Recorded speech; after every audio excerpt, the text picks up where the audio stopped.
are watching 32 teams in 32 days on the Game Time Sports Network. It's a great day, sports world. We are back.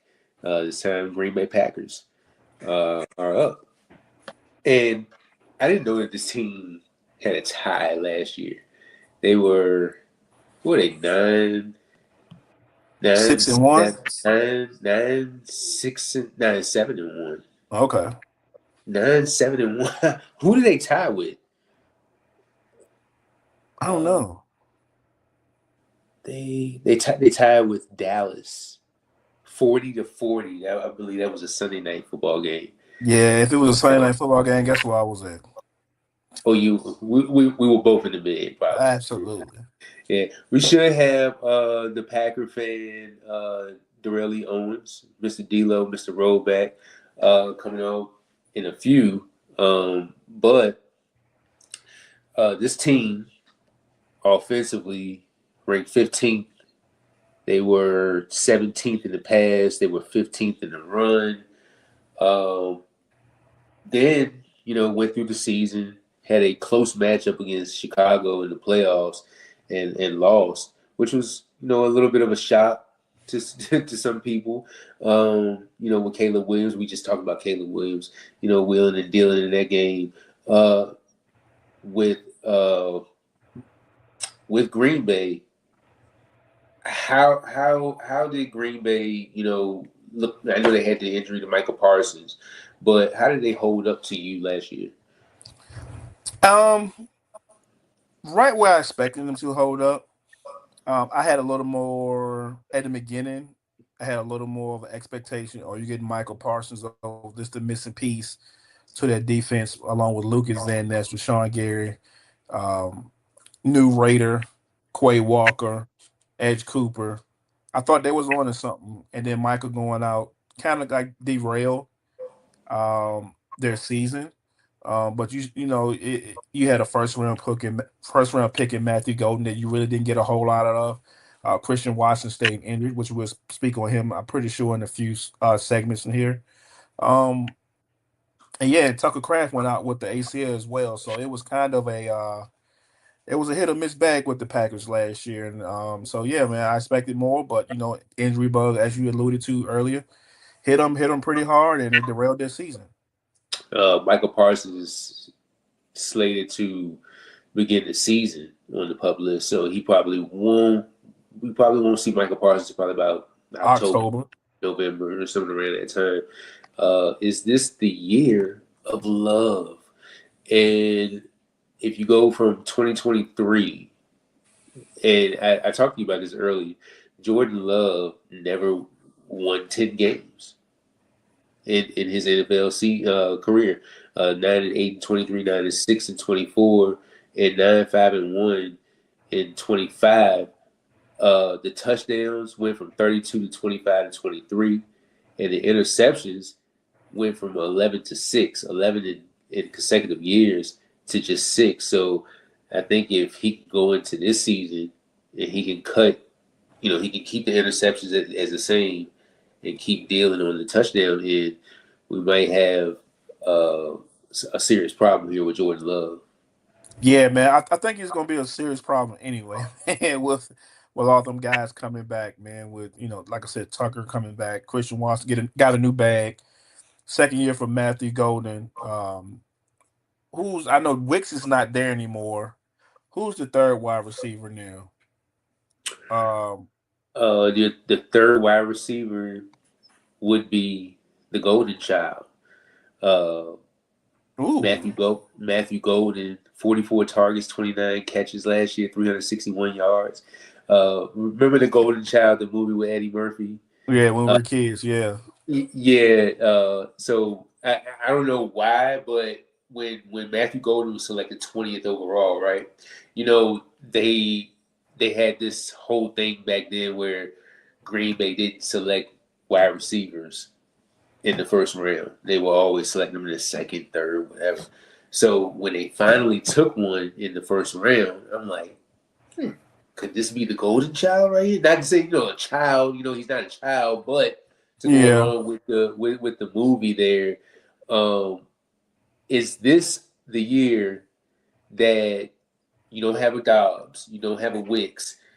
Now, I mean, you still got Jaden Reed there, but is this the year that you can see more production from Matthew Golden coming up? You have to see more production from Matthew Golden, only because you don't know what you're gonna get from Christian Washington game in and game out. It can be a nick injury here. Tucker Craft as well. ACL.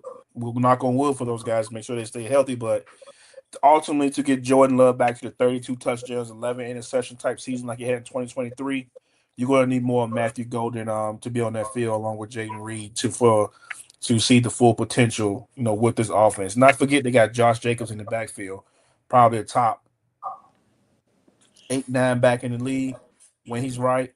So there's plenty of weapons there for me. But Matthew Golden, he has to step up and play a big part in the second campaign of his to solidify that 20th overall, 23rd, 24th overall pick from 2 years ago.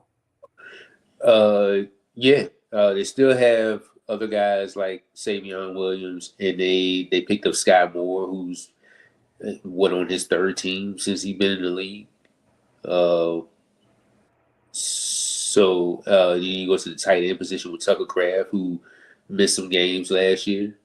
He missed a lot of games last year. Yeah, he missed a good portion of games. Yeah, he had a season-ending injury. I want to say it was like 8 games he played. It was ACL. It was ACL. I know it was. It's the ACL. It was massive news. Yeah, he played 8 games, 44 targets, 32 catches, 489 yards, and 6 touchdowns. Darrell said he's driving. He'll be on soon. He had 200+ yard games, and he was on that tier, like one of the best tight ends going into the league. But then he ended up getting hurt. So you think with Christian Watson coming up now, the best ability is availability. Played 10 games last year, 55 targets, 35 catches, 611 yards, 6 touchdowns. Fewer than 11 games played 2 of 4 years since he's been in the league. And he got a bag this offseason. Was this the right decision? I think it was. It's risky, but I like it though, because if you get you don't want to see. We know he won't get JSN money or any of that type of money, but when he's right for Green Bay, and he makes this offense go far as stretching the ball down the field. You drafted Matthew Golden as well; he can do the same thing, but you can't teach 6'4", 2 and some change and run a 4.42, 4.3. You just can't teach that. So you want to keep that in house. Obviously, Green Bay has more information than we do about keeping him healthy, keeping him on track. So I think it was the right decision. As you said, it's going to be risky, and when he's in there, he's making plays. So I do like Christian Watson. He's one of the best playmakers in the league. As we talked about Josh Jacobs, the sweet smell of victory since joining the Packers, and we all know where he came from. But I'm gonna let you have it. That's why I didn't even look at the camera. I'm gonna let you have it. Since joining the Packers, he had 1,300 yards in 2024 with 15 touchdowns, 4.4 per. He also did some work in the pass game as well, and 929 yards last year with 13 touchdowns. He's known to get those double digits on the touchdowns, just 4 yards a pop last year. The addition of Josh Jacobs, and is he clear from all the stuff that was going on this past offseason with I forgot what it was. I don't know for sure, but let's hope that he is, because they can't afford for him to miss game. They just can't afford for him to miss game. He's their battering ram. He's their bell cow, running back. And they, like I said, we can say Jordan Love. This team goes as Jordan Love goes, but when Josh Jacobs, when 8 is healthy, and I know this from previous years, when he's healthy and ready to roll, It's gonna be special, man. It'll be special. Other running backs in the room: Chris Brooks going to his fourth year, Marshawn Lloyd going to his third year, Damian Martinez, Pierre Strong, and a rookie in Jaden Nixon. Those are your running backs in their room so far. Woo! So yeah, it very top end on the talent as far as like when you go to running back, wide receiver. We'll go to the defensive side of the ball next, or in a few, but very top heavy. And you look at the depth behind it, it's like, do I really have a lot of faith in it? If Christian Watson does go down, do I have a lot of faith in the other receivers? If Jacobs lo and behold he goes down, is there a lot of promise there? Jordan I Love tell goes you down. what. I tell you one thing, and now knock on wood, but if the energy bug hit Green Bay and Jacobs, Suckercraft, and Christian Watson go down, they're gonna have #1 overall pick because boy, it's gonna be tough times out there, man. Those are 3 of your top 4 playmakers on offense. If you want to count Jordan Love as the fourth, Tucker Craft, Christian Watson, Josh Jacobs, and Jordan Love. I think those are the most important people on that offense. And if something happens to any one of them, the season can be in danger potentially. Enter in the chat. I got my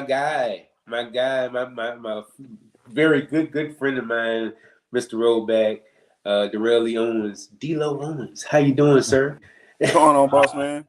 I'm doing good, fellas. Y'all doing all right? We're doing good. Just running through the 32 and 32. Green Bay is on the board now, and you're a legendary Packer fan, so wanted to get your expertise on things. We talked about Jordan Love. Uh, in his career, never won 10 games as so far as a starting quarterback for the Green Bay Packers. And you see his touchdowns dip from 32 to 25 to 23, the interceptions from 11 to 6, he cut that down. Is this the year that Jordan Love has to take the lead? No, he's got to take a Lambo leap, no pun intended. And like it's going to be it's a very important year for Jordan Love and this Green Bay Packers team for a lot of reasons. And one of the biggest reasons is because they let a lot of pieces go in the offseason.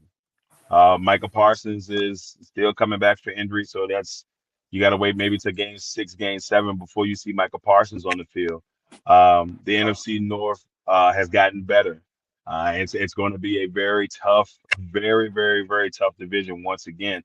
But this is very important for Jordan Love because people, if you talk about Jordan Love, people say, well, some people have him in the top 10. Some people, very little people have him top 5. Some people have him outside of the top 10. But it's because of the inconsistency that we see from him. Because there was stretches where you'll be like, man, this guy, generational arm talent, generational player, very efficient with the football. And then you'll have moments like you had a couple years ago towards it was like the beginning of the season where he just was struggling and then the interceptions were coming back to back. And it was just a really rough go for him.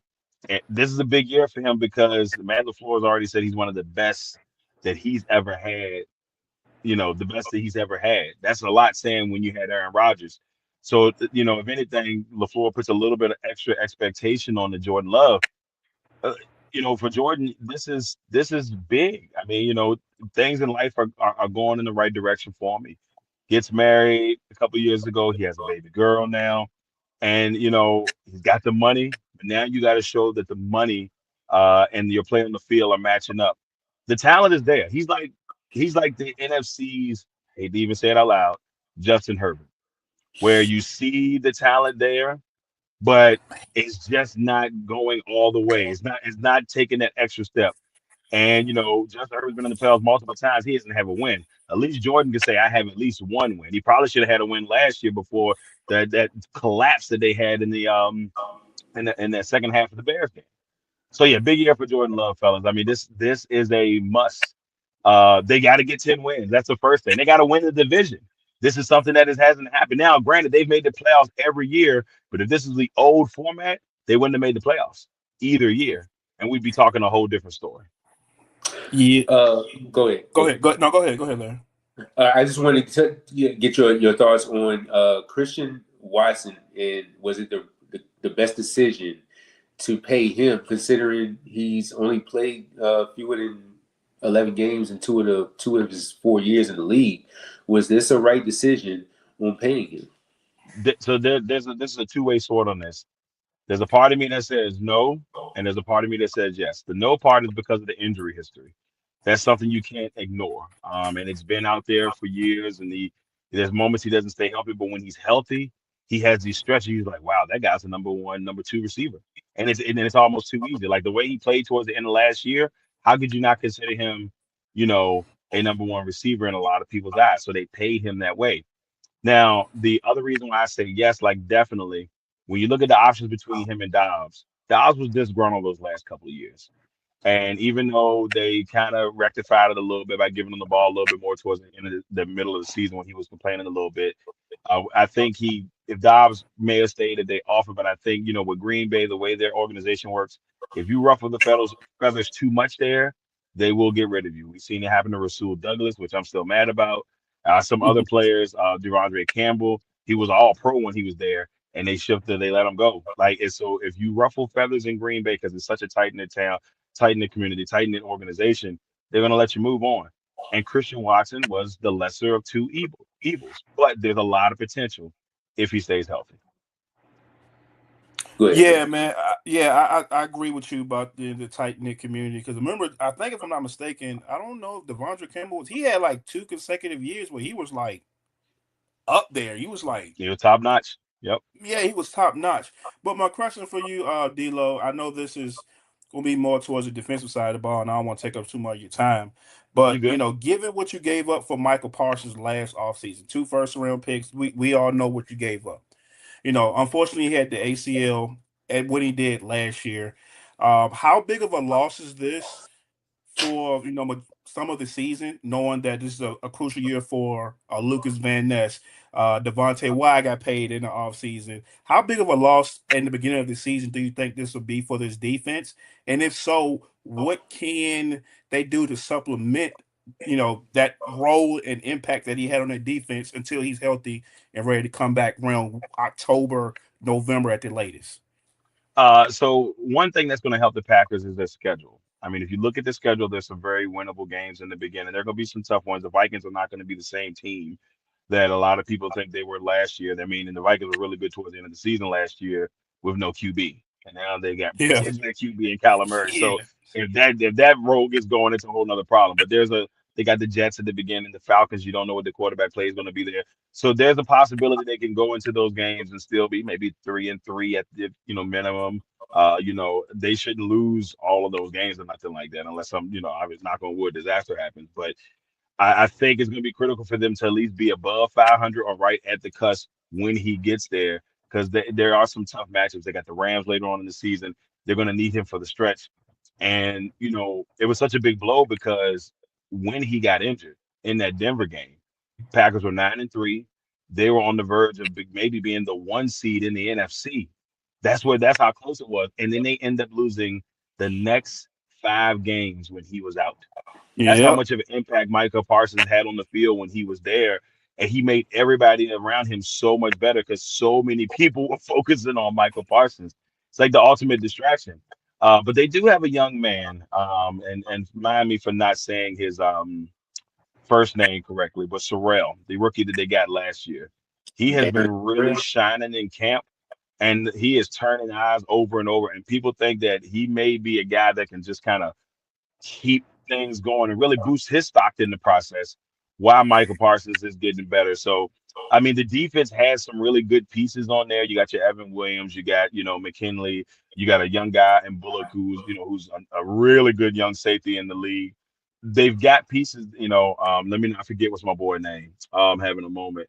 Edrin Cooper. You got guys who can really do some really good stuff on that defense. I mean, I'm excited to see what Gannon can do with this defense. So I think they're going to be okay, but the offense to me is a little bit more of a concern than the defense at the moment, just a little bit more.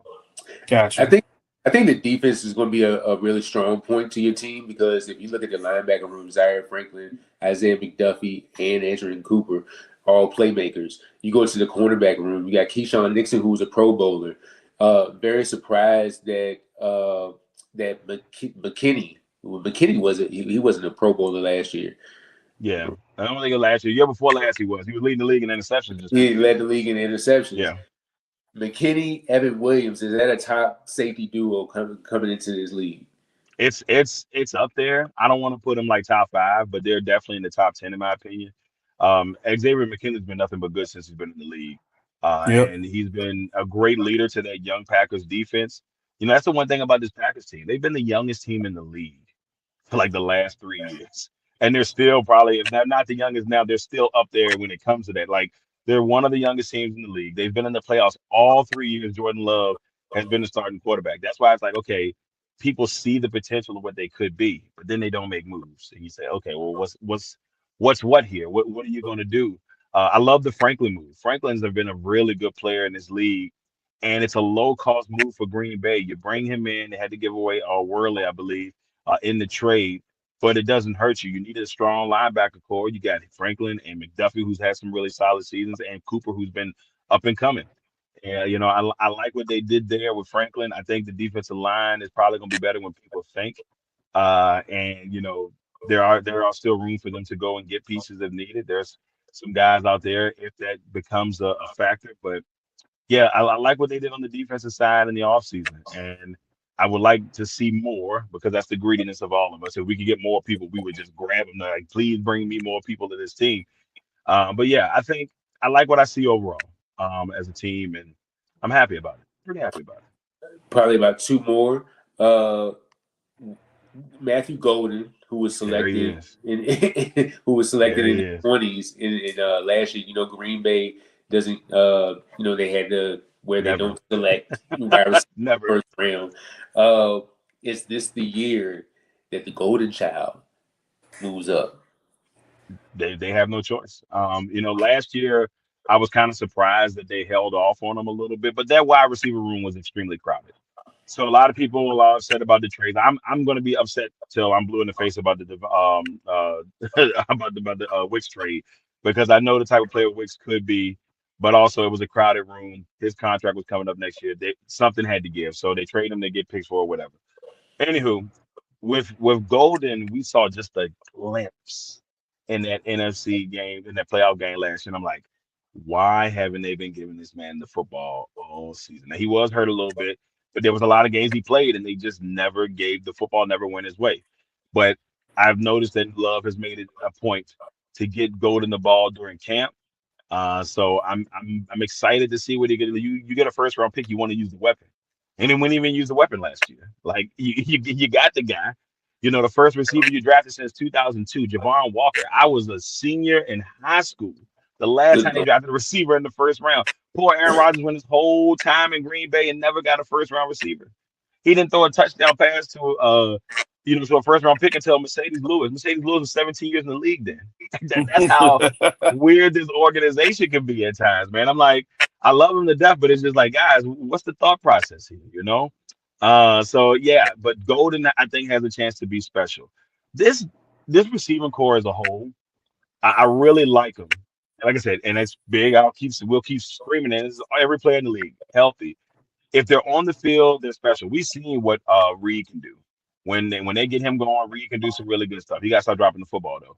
Yeah, he dropped a couple in that game.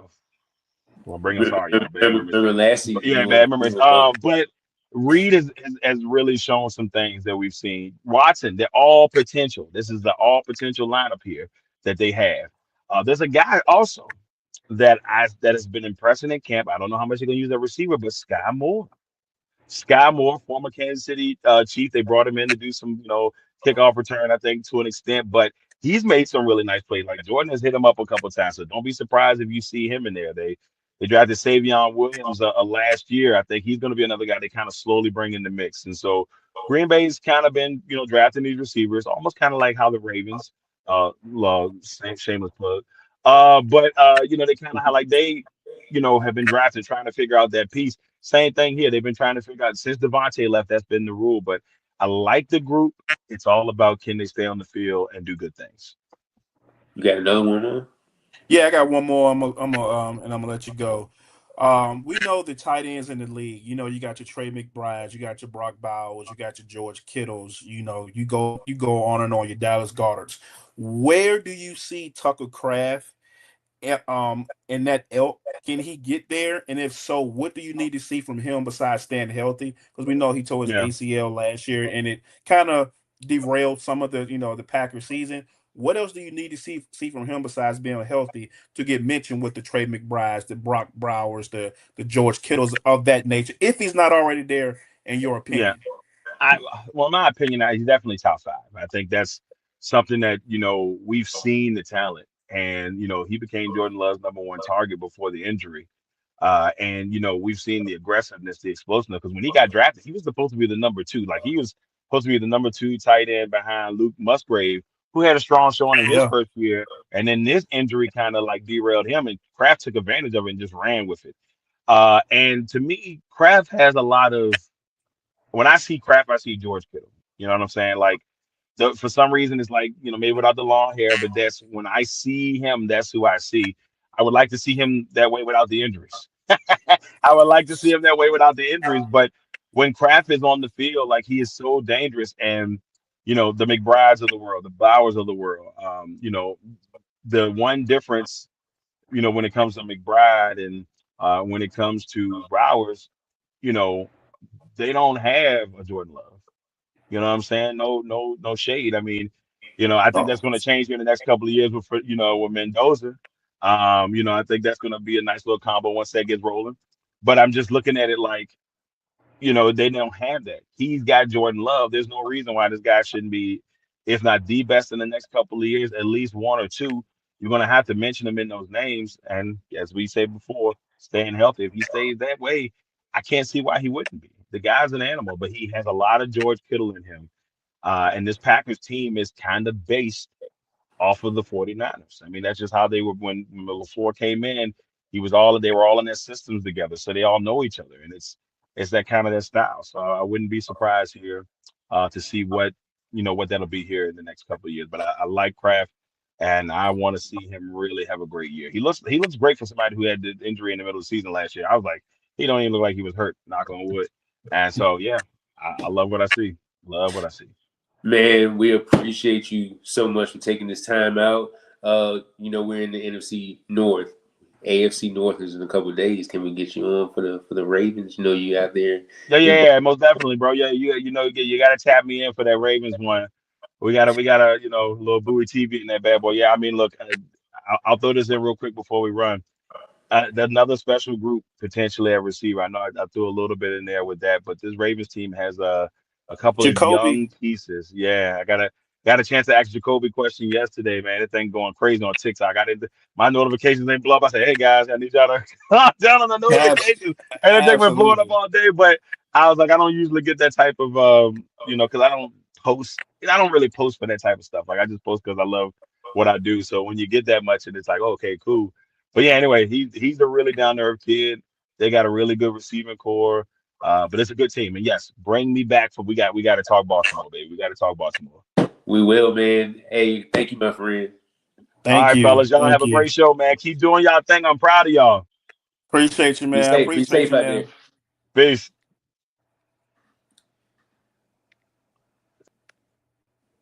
That was Mr. Rollback. So, uh, where are we at now? Key additions, key departures. I wanted to ask him about that, but my man's he had to go. But key departures for this team, in your opinion, or yeah, your opinion, key departures, key Now, departures for this team that is going to hurt this team the most, and then key additions that will help this team the most. I mean, obviously the key additions. I think Ziggy Franklin coming over from the Colts in a low cost, like Mr. Rollback said, low cost, high reward trade. You pretty much got him for nothing. We seen what he can be for the Colts in the middle of that defense when he was healthy and ready to roll. He was one of the top tacklers in the league. And then key departures, man, like he said, man, Romeo, and especially that Wicks trade for the Philly.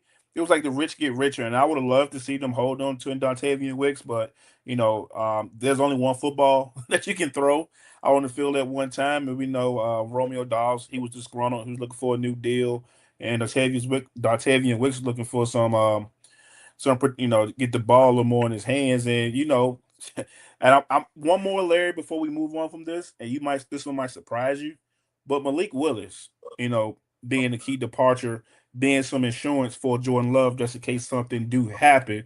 As we Mhm. all know, he went on and signed with the Miami Dolphins on a big 3 year, $60 million deal to potentially be their quarterback for the immediate future. So when Malik Willis was out there playing in Jordan Love's absence, he showed pretty much some good promise, and that's why he went on and got a free agent deal with Miami this offseason. So yeah, those are some of my key additions and key departures that really came up to me as that graphic hit the screen. I think it was a good job by LaFleur for coaching him up because before he even got over there, who knew if Malik Willis even had a future? And now he's a franchise. What for right now?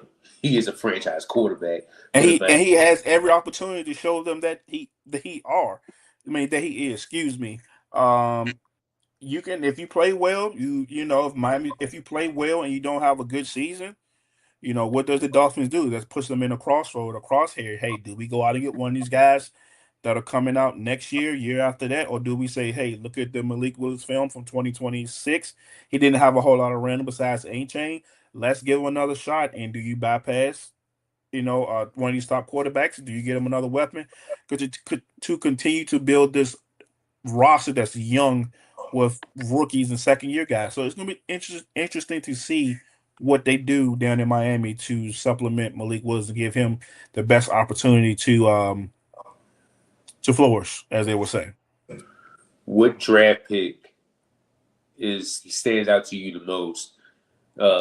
With cornerback Brandon Cisse out of South Carolina, adding to that already pretty damn good secondary right there, and then defensive tackle Chris McClellan out of Missouri, 77th overall, pick 120. Danny Dennis Sutton, defensive Mm-hmm. State center Jagger Burton out of Kentucky at pick 153. Cornerback Damani Jackson out of Alabama at 201, and then Trey Smack, kicker, at 216 out of Florida. I think Cisse and McClellan, even with the corners in front of him, I think Cisse has a damn good chance to make an immediate impact. And then with McClellan as well, replaces replaces some of the defensive tackle production over there. Yeah, man, I like Brandon Cisse, man. People were talking about him as a late first round pick. Um, this past class, he good cover man, playing the SEC starter, can tackle. I think he'll be something immediate that Green Bay uh will put out on the field early. And I like you said, Chris McCullough is well coming out of Missouri, third round pick, give you a little bit of penetration.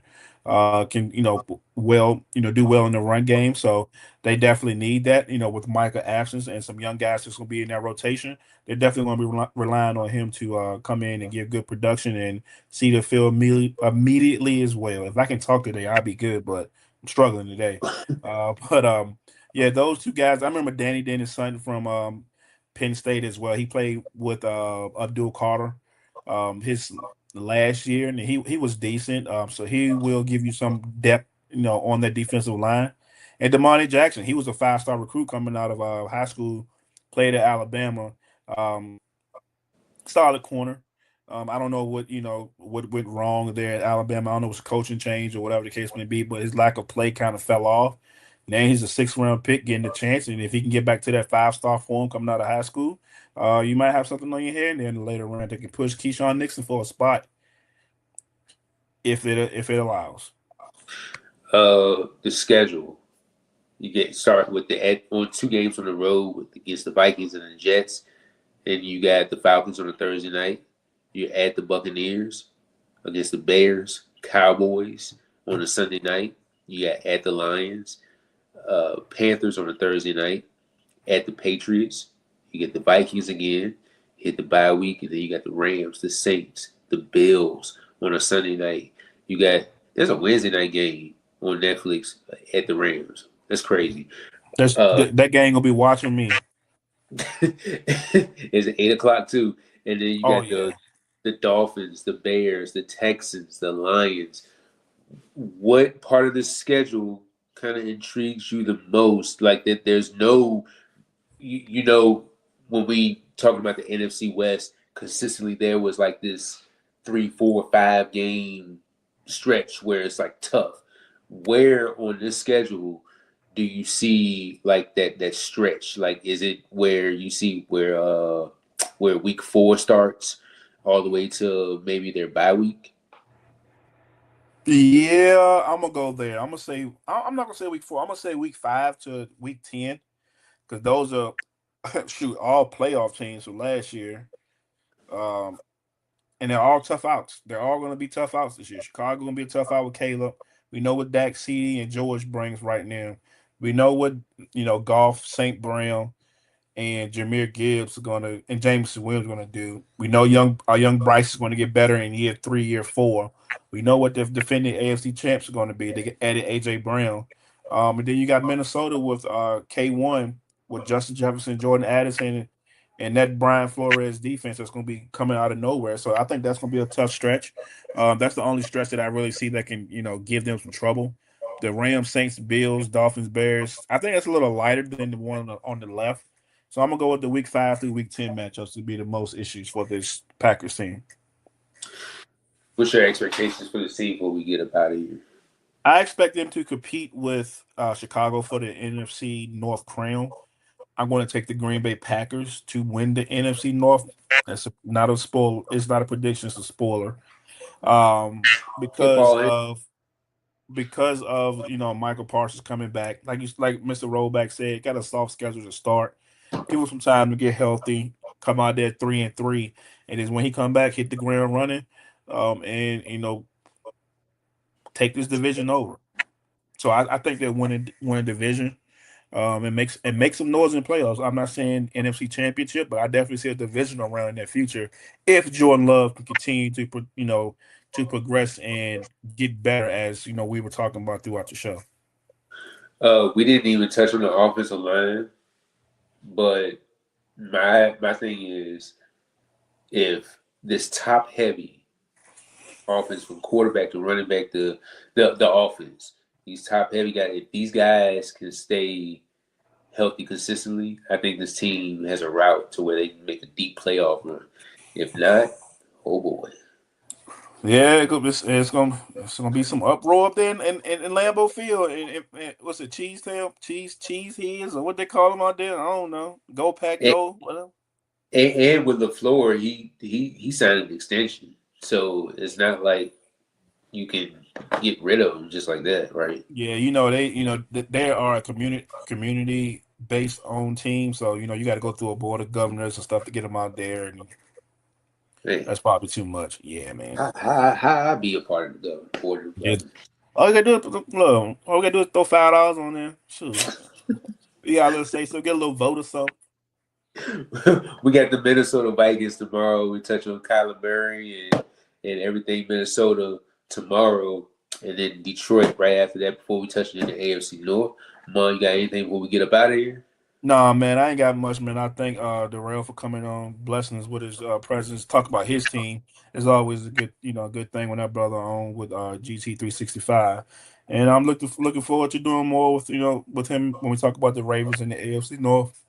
And let's talk about the Vikings, man. How this offense gonna look a little different with the former #1 overall pick at the helm, and we got a number, what was JJ 12 overall pick a few years ago, and how that battle is going to look in the camp and our expectations from this team and this quarterback room going forward, man. So yeah, I'm excited.